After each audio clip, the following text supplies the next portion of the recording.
Andreas Varga, alors jeune inspecteur de police, avait rencontré Merline Cardeillac et son père lorsqu'on l'avait envoyé enquêter sur une agression contre le professeur et sa famille dans un parking. Le récit du vagabond qui avait assisté à la bagarre était confus, surtout parce que les deux hommes avaient été retrouvés morts avec des blessures inhabituelles. Il avait parlé d'un homme bizarre, en robe, s'envolant au plafond et tuant d'un coup de pied les hommes qui l'avaient attaqué. Puis, il avait disparu dans un nuage. Ambrose Cardeillac lui avait assuré qu'ils étaient bien vivants lorsqu'ils étaient repartis, et que c'est le cri de Merline qui lui avait permis de se défendre. Varga avait alors recommandé au professeur de s'entraîner au dojo de Sun Li pour lui permettre d'affronter sans dommage une agression de ce genre. Mais la jeune Merline l'intriguait, et tout en lui parlant, il avait remarqué son regard étrange, d'une profondeur et d'une acuité inhabituelles chez une enfant de cet âge. Il lui avait semblé se trouver face à une autre personne, plus ancienne, issue du fond des âges. Et puis soudain, tout avait changé. En un instant, sa silhouette s'était substituée à celle d'un personnage surgi d'un lointain passé. Un seigneur chinois, en vêtements traditionnels, qui s'était confondu brièvement à elle dans un vague son de vent venu d'ailleurs, si bien qu'il avait secoué la tête comme s'il sortait d'un rêve.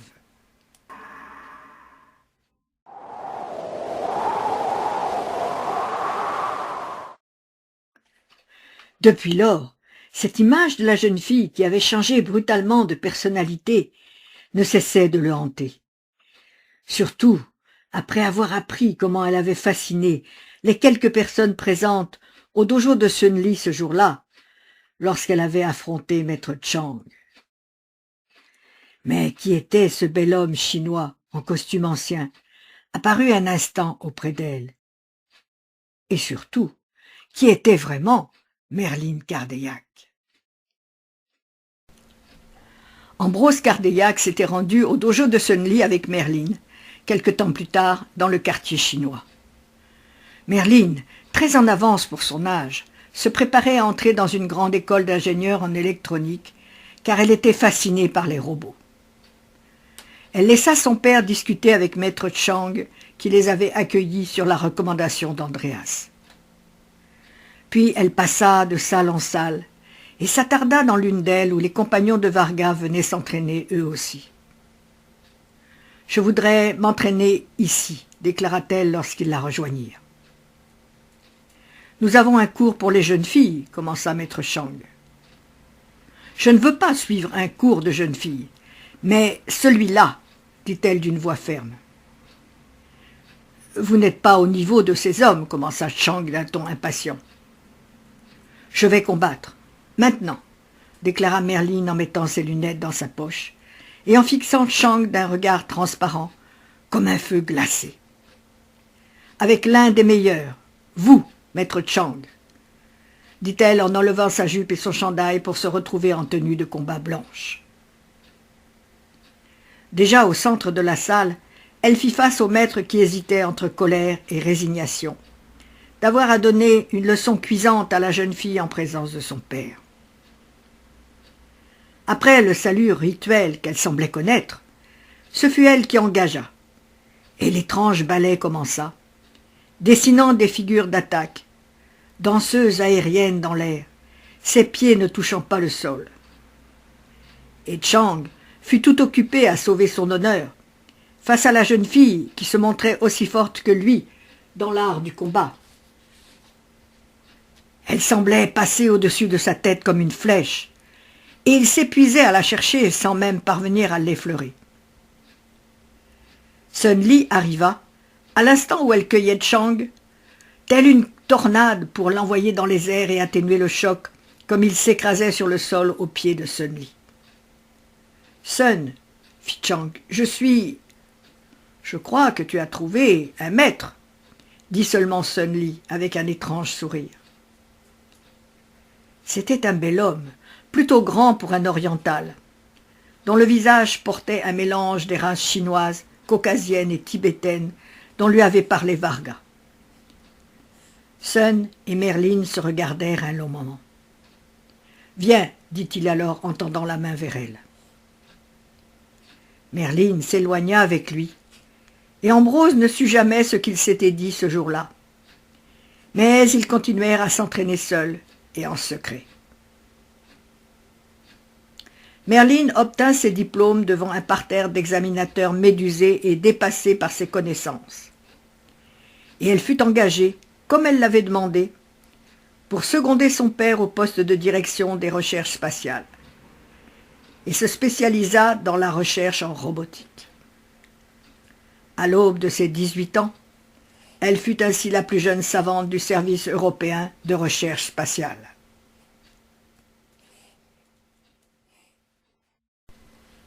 Merlin et Varga se voyaient souvent, et en déjeunant ensemble un jour, il lui apprit qu'il venait d'être nommé commandant de l'unité européenne de répression du terrorisme, à la tête d'un commando d'élite de 20 hommes, l'UERT. Leur rencontre était toujours un moment privilégié pour Andreas, pendant lequel il essayait de laisser de côté ses sentiments de plus en plus forts pour elle, pour profiter de ces instants où Merlin lui parlait des travaux qu'elle menait sur les robots à la recherche spatiale.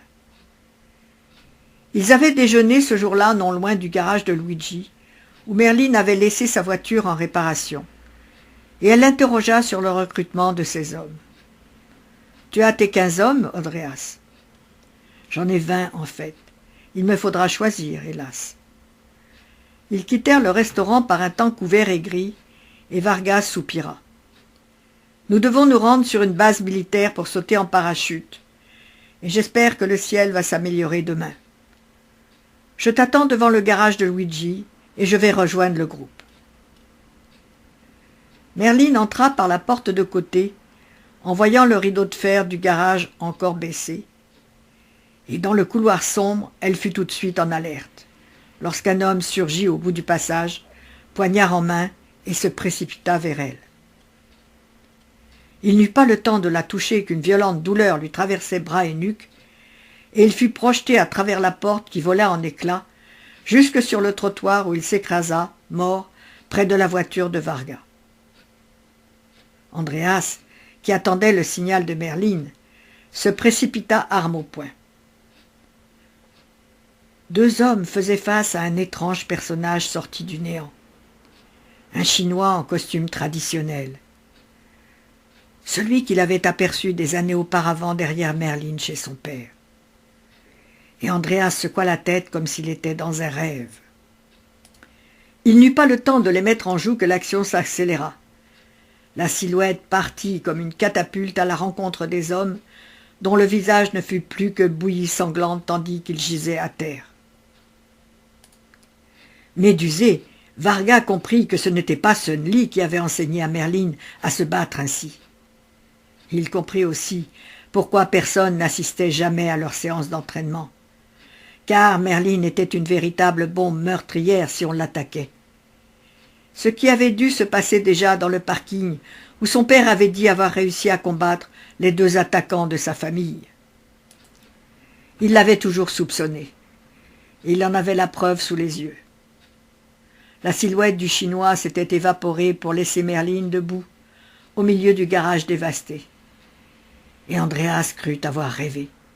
« Je regrette que tu aies vu cela, Andreas, dit-elle alors. Mais ils ont tué Luigi, et je ne pouvais pas les laisser repartir. » Andreas regarda les deux hommes à terre pensivement. « Le parking, il y a 10 ans avec tes parents, c'était toi ?»« Oui, Andreas, je crois que tu l'as toujours su. » « C'était si difficile à croire. »« D'où te vient cette force terrifiante ?» ajouta-t-il dans un soupir. « Et cet homme que j'ai cru voir un instant. J'essaierai de t'expliquer qui je suis, mais plus tard. Alors rentre vite, Merlin. Je vais m'occuper d'eux et essayer de peaufiner une histoire crédible pour mes collègues, grimaça alors Andreas en la serrant contre lui. dévasté par ce qu'il venait d'apprendre.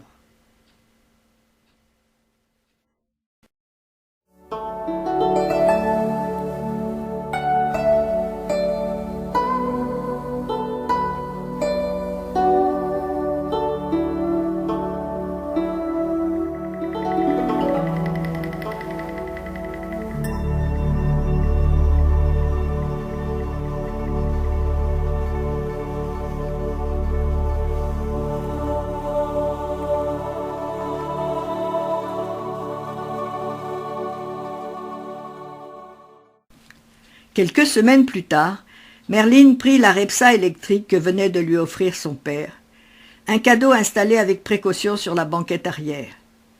Et elle se rendit à la caserne affectée à l'UERT, où Varga avait désormais ses quartiers. Andreas l'attendait, sans avoir averti ses hommes, et il vint l'accueillir à la porte de la caserne. « Je n'ai encore rien dit de ta venue aujourd'hui. Cela va être la surprise de leur journée, » fit-il en regardant son groupe de loin. Les hommes entrèrent dans la salle aménagée pour leur entraînement aux arts martiaux, et Varga leur fit face en souriant.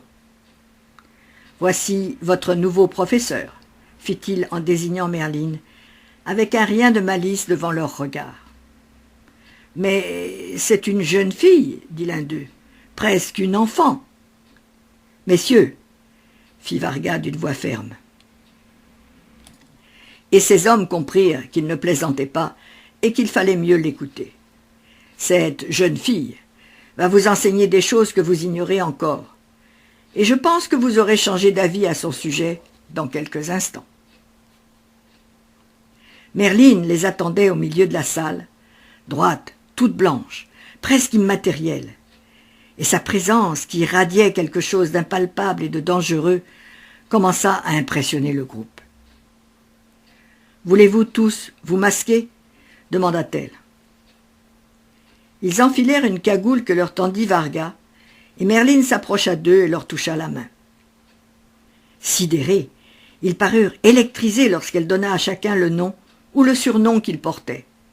« Vous êtes Sorg, Cassard, Ulysse, Verdi, Fournier, Pharaon, Coltier, Urbain. » Sidérée, elle enchaînait déjà. « Je voudrais vous faire travailler aujourd'hui l'attaque et la défense d'une personne seule par un groupe de combattants bien entraînés et décidés à tuer. Vous serez les attaquants, et moi, la personne piégée. En place, messieurs, et attaquez-moi tous ensemble. » Verdi se tourna alors vers Varga. « Commandant, on ne peut pas, nous risquons de la blesser. » « Mais elle risque aussi de vous faire très mal, » rétorqua Varga, un sourire aux lèvres. « Mettez-vous en position d'attaque et attaquez, » ordonna-t-il pour les faire bouger. Ils ne comprirent pas trop ce qui se passa ensuite lorsqu'ils se retrouvèrent devant une forme blanche qui parut se dédoubler, se multiplier, se disperser autour d'eux qui ne rencontraient que le vide. Merlin n'était déjà plus dans leur cercle fermé, mais près de Varga qui riait en silence. « L'un de vous veut-il me combattre seul maintenant ?» proposa-t-elle alors. « Sorg » désigna Varga qui, avant l'engagement, cria vers Merlin. « Ne me le démolis pas, s'il te plaît, Merlin, j'en ai besoin. »« Je ferai attention, » répliqua-t-elle, pince sans rire. Sorg, indigné, avait déjà attaqué Merlin qui contra, esquiva, tourna autour de lui à une vitesse stupéfiante, puis le cueillit d'un mouvement imparable et l'envoya faire chuter ses compagnons comme dans un jeu de quilles. Ils tombèrent tous à terre, ahuris et vexés. « Vous devez apprendre à vous méfier de l'apparence de votre adversaire, dit alors Varga. Fût-il une jeune fille ? Ce sera votre leçon d'aujourd'hui. Voulez-vous votre revanche au tir ? » Dans la salle d'armes, il fit défiler les leurs habituels, et ils commencèrent à tirer, Verdi toujours avant Merlin, qui venait mettre sa balle dans le point exact de son tir. Lorsqu'elle demanda à tirer les yeux bandés, les hommes rirent nerveusement, et le silence se fit, tandis que ses balles partaient et traversaient l'objectif en plein cœur comme un métronome. Merlin changeant d'arme en souplesse, sans jamais cesser de tirer. Aucune balle n'avait manqué son but, et ils reculèrent avec respect. « Commandant, c'est presque impossible à faire. Qui est-ce » ? « Une nouvelle alliée. J'aimerais bien qu'elle fasse partie de notre équipe. Mais Merlin Cardeillac est la plus jeune savante de la recherche spatiale et ne sera auprès de nous que lorsqu'elle le pourra. Il y a plein de choses que j'ignore et que vous savez faire, dit-elle alors pour ménager leur amour-propre. Alors je vous ai apporté un cadeau, ajouta-t-elle. Elle toucha une sorte de bijou qu'elle portait sur sa combinaison blanche. « Horus » appela-t-elle. Une forme apparut alors dans un halo sur le seuil de la salle.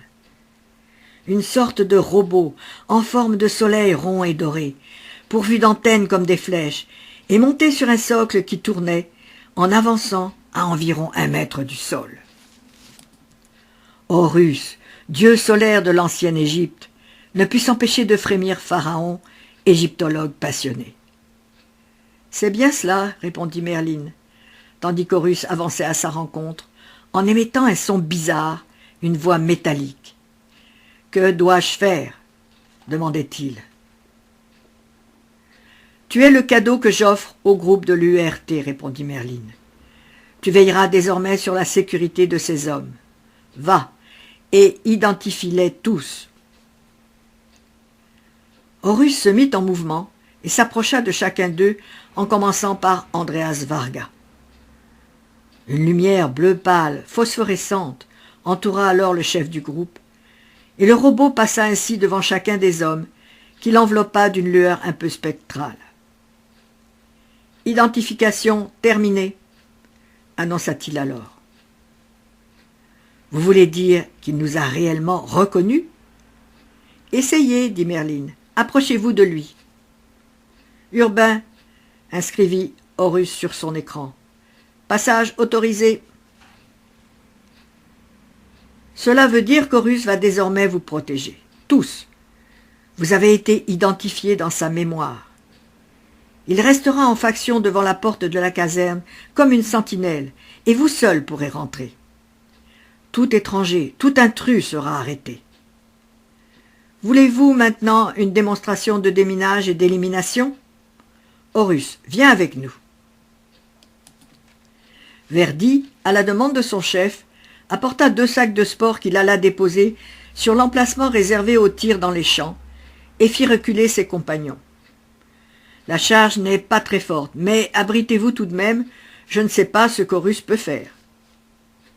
Horus, commanda alors Merlin, l'un de ces sacs contient une bombe.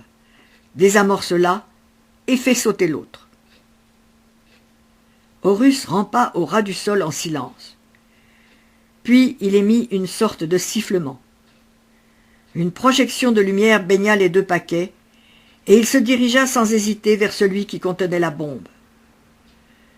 L'une de ces étranges antennes s'allongea vers les fils du mécanisme qu'il coupa, et il se retira à bonne distance pour lancer un faisceau luminescent.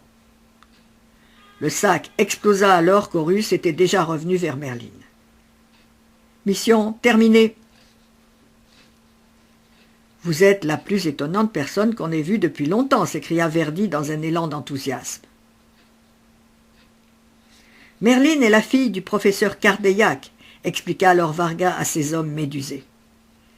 C'est aussi une scientifique de haut niveau. Malgré son jeune âge que vous avez bien sûr remarqué, ajouta-t-il avec amusement. C'est l'une de nos meilleures spécialistes en robotique. Et je crois que ses futures créations seront encore plus révolutionnaires. Tandis que Merlin se dirigeait vers sa voiture, sous le regard pensif de Varga, qui ne savait pas comment lui avouer ce qu'il éprouvait pour elle, Horus le suivit jusqu'à l'entrée de la caserne et s'installa à la porte pour commencer sa faction. Merlin embrassa légèrement Andreas, et soudain, comme une déflagration, il vit le paysage changer. Au lieu des champs qui entouraient la caserne, 2 cavaliers chinois venaient d'apparaître dans une plaine entourée de montagnes, et ils le saluèrent avant de s'éloigner dans le lointain. Varga entendit vaguement Merlin murmurer « Sun était mon frère, et j'étais Baoli. » Lorsqu'il revint à lui, la voiture de Merlin longeait les champs d'entraînement et disparaissait au bout du chemin.